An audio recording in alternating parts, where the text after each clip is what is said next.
G'day, my name is Michele van Eck and I'm an Associate Professor at the Wits School of Law. And what I wanted to talk to you about today is some of the hype that we've seen in the news media with regards to the regulations of the National Credit Act. Now, you might have seen that there was a petition that went about wanting the withdrawal of these regulations. And it was a little bit complex, but the whole scheme and whole theme of the regulations was not really intended to focus on the student debt crisis.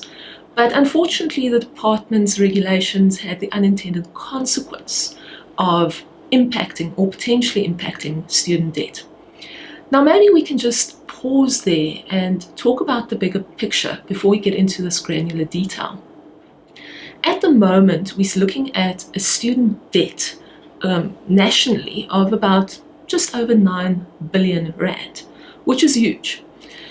Added to this, many institutions, if not all, have instituted certain debt collection processes, which includes withholding student marks and degree certificates as a mechanism to encourage students to pay their debts. Now, this is potentially problematic because many students just simply don't have the financial means to repay that debt. We can effectively start categorizing the student groups into two broad categories. One is students that can pay their debts but simply don't want to, and those students that want to pay their debts but simply can't. It's this latter group that has a socio-economic factor and a fairness element to it.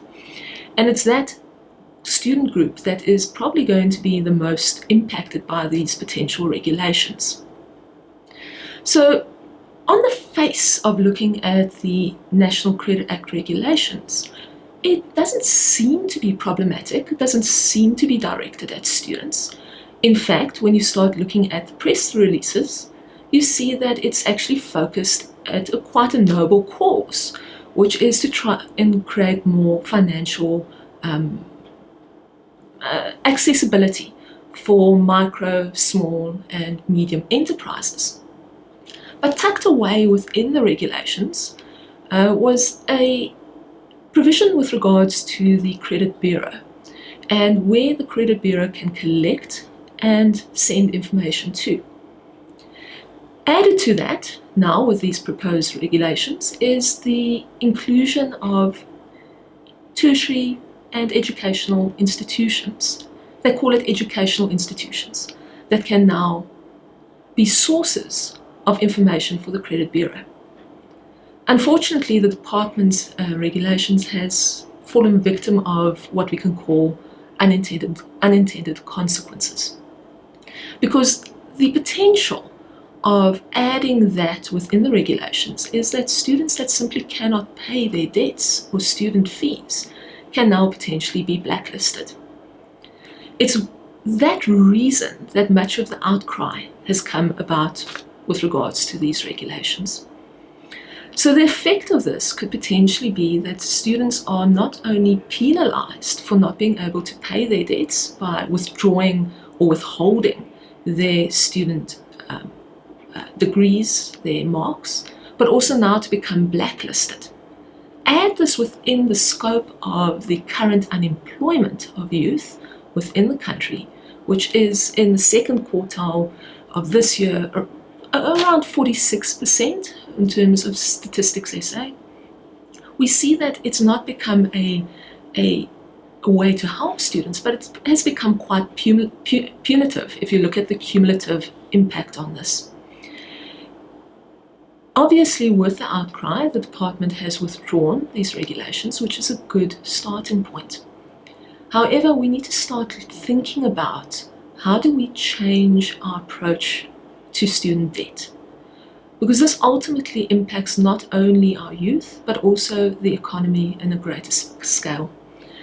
Some of the proposed ways in which we can potentially look at this is the proposed student debt relief bill that's come out earlier this year for comments. But there are other suggestions as well.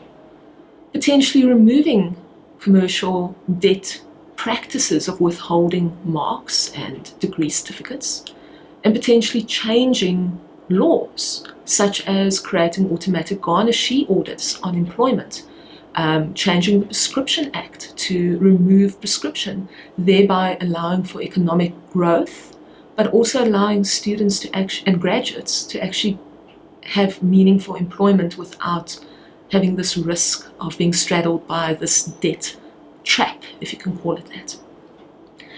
This is a good example of how we need to start thinking differently and more creatively, and not straddle our students and graduates with additional burdens. And we welcome the department's withdrawal of the regulations in this respect.